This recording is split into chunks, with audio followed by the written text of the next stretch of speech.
My name is Alan McKee, and I'll be 59 years old in 3 weeks. I was born and raised in Wallingford, which is a small town in Connecticut, but for the last 21 years I've lived here in Sarasota, Florida. I'm the founder and CEO of Networks Technology Group, an IT, telecommunications, and software company, and we've been in business here in Sarasota for 13 years. I've been married for nearly 38 years to my high school junior prom date, who I met when she was 15 and I was 16 years old. So we've been together for over 42 years. And it's been wonderful to grow old together since she knew me in my prime.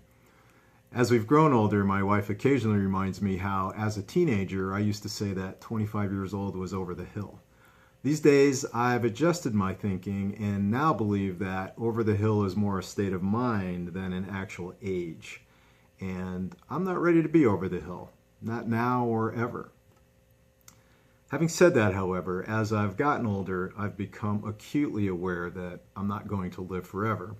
And that's created a sense of urgency to chip away at my bucket list. And there are still plenty of places that we want to go and things that we want to see. I saw a quote recently that read, "I haven't been everywhere, but it's on my list." And that pretty much sums up my goal. You also begin to realize that good health is one of the most important things that you can be blessed with. My wife had a bout with cancer in her 40s, and she lost her younger sister to cancer at 43. Events like that tend to put life in perspective and make you realize what's really important in life, and it's not the car you drive or the house that you live in. Because even if you're healthy today, you realize that things can change in an instant. One of the most liberating things about growing older is that it's prompted me to try new things that are out of my comfort zone.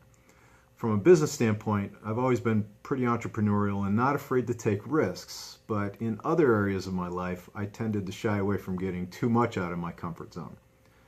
But in the last 5 years or so, I've stretched myself and done some lifelong dream type of things, like forming a classic rock band and singing and playing in public.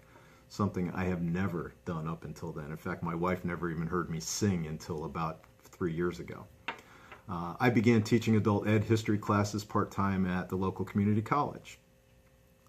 I attended my 40th high school reunion this past weekend, and it got me to thinking about a few things. Number one, all the cliques and groups that were so important in school have melted away.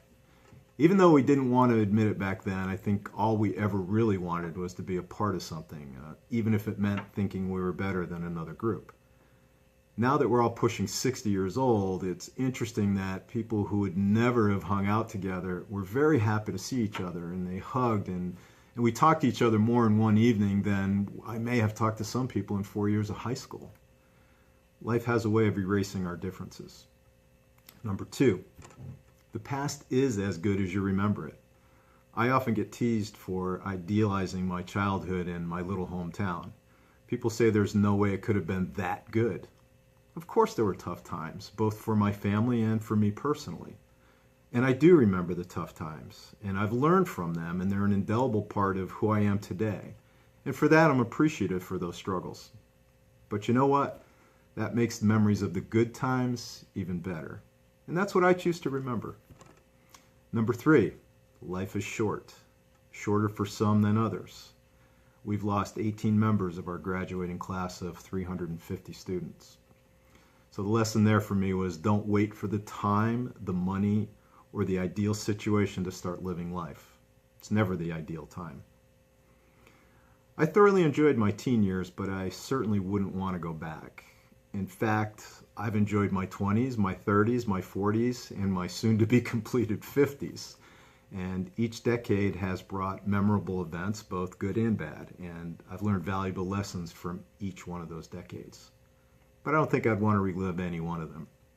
I love where I'm at right now, and I really try to enjoy each day, and I look eagerly to the future, however long or short it may be.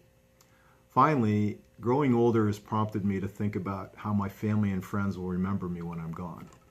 I hope to be remembered as someone who people like to be around, someone who put others ahead of himself, and someone who absolutely enjoyed life. I guess time will tell.